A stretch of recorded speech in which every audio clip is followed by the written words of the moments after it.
Hi everybody, I'm Justin from Fireside Games, and I'm going to show you how to play Castle Panic. Castle Panic's a cooperative tower defense board game where we're all working together to fight off monsters and keep our castle still standing.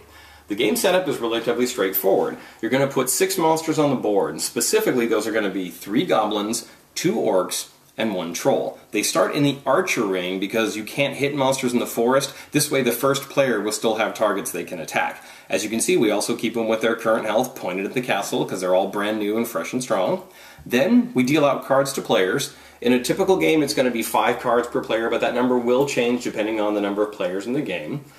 This example shows a 3-player game. You can actually play Castle Panic with the cards face up since it is a cooperative game. We're not hiding anything from each other. Now there are a couple different ways to play. The first one would be playing pure co-op, where when a monster is defeated it's removed from the game. The other option is what we call standard, where you destroy a monster, you take its last point of health, you're the one who gets to keep it as if it were a trophy, and at the end of the game the monsters are worth their maximum health points and victory points. This allows you to have a winner in a cooperative game. The other version is Overlord, where someone plays the monster, but we'll get to that later. This essentially is the starting setup, so you want to pick a first player, and they'll take their first turn. The order of play for Castle Panic will be the same on each player's turn. There are 6 phases that each player goes through before the next player takes their turn. Step 1 is to draw up to a full hand of cards. Step 2 lets you discard a card you don't want and draw a new one to replace it from the castle deck. Next up is to trade 1 card with one other player. In a multiplayer game of 6 players, you will get to trade 2 cards, but that only applies to that arrangement of players. Next up will be playing cards. You can play all the cards from your hand as long as you can hit monsters or build walls. Then you'll move all the monsters on the board 1 space closer, and you'll finish up your turn by drawing 2 monsters and putting them on the board. Phase 1 is to draw up to a full hand of cards. In a 3-player game that would be 5 cards, so this player is fully drawn up. Phase 2 is now the optional discard to draw 1 card. You never have to do it, but it's a good way to get rid of cards that aren't going to help you on this turn. For example, we have a red swordsman card. If we look at the board, there are no monsters in the red swordsman ring. There aren't even any in the knight ring, so that red swordsman card isn't going to help us for a while. Let's get rid of that, replacing it with a new card. Red archer. That'll be much more helpful if we look at the board. We have not 1 but 2 monsters we can attack, so a red archer is very handy. That was definitely a good discard. Now we come to phase 3, where we can trade cards to try and defend the castle a little bit better.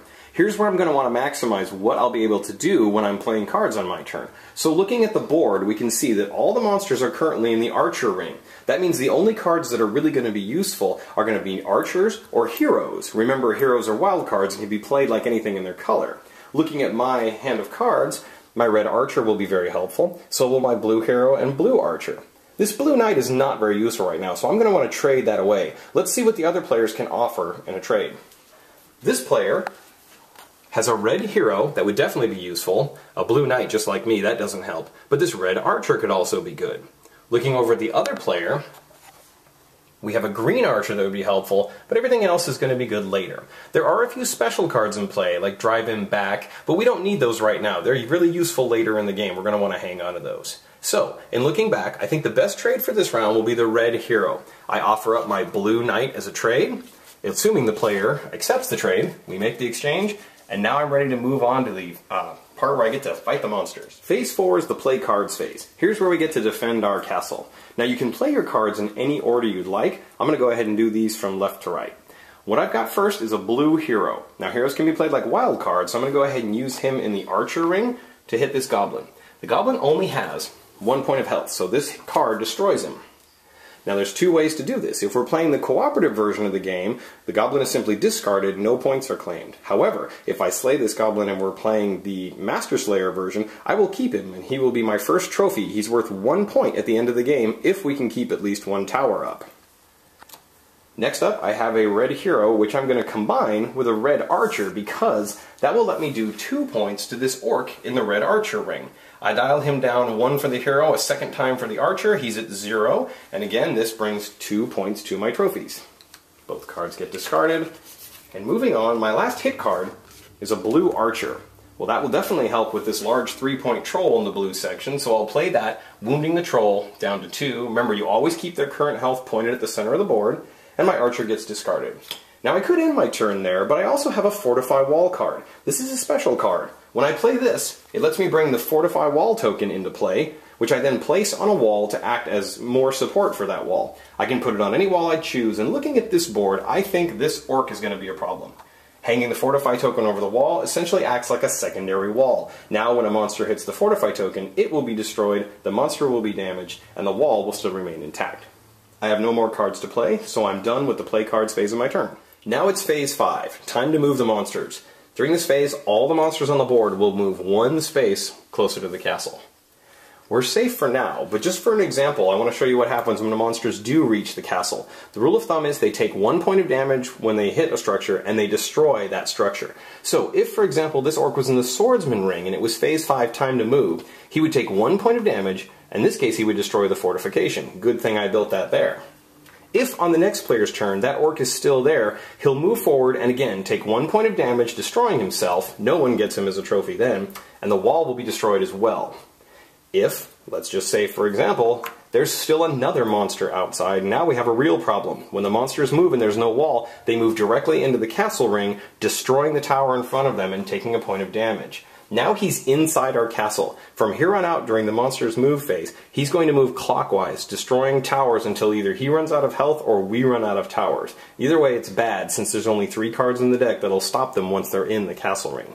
One situation you may see sometimes is when 2 monsters reach a wall at the same time. When this happens, the players get to choose.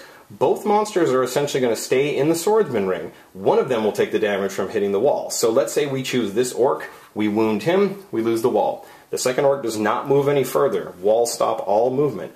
On the next turn, if it turns out that we don't stop them, they will both, however, move into our castle, and now we have a lot of monsters in there. Don't let that happen. That's bad. If you have the scenario where more than one monster is in your castle ring, when they rotate, it's the same as when they hit a wall. Pick one monster to take the damage, and the tower gets destroyed. Let's say we want to finish off this orc since he only had 1 point anyway. The tower's destroyed, but the orc does move in.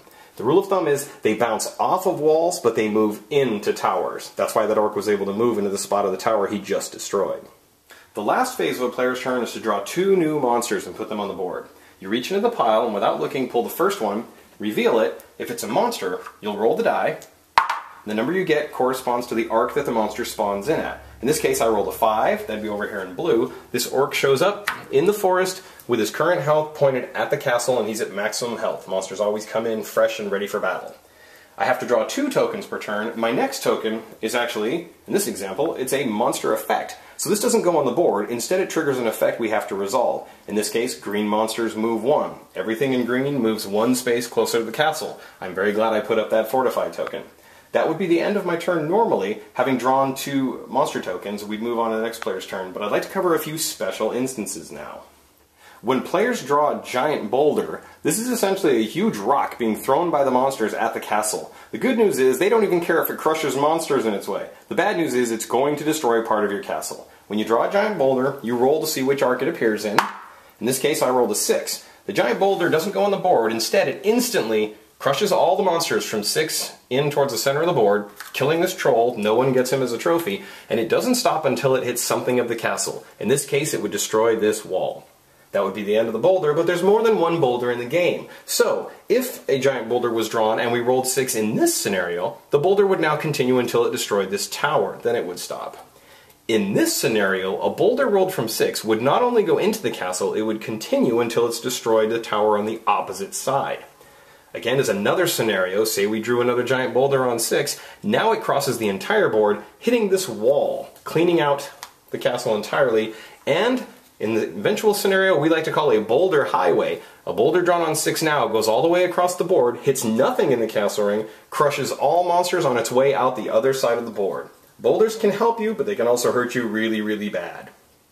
Other tokens you may draw might include boss monsters. There are 4 boss monsters in the game, and we'll go over their special abilities right now. When these monsters are drawn, you'll always roll to place them, then they have a special function that triggers.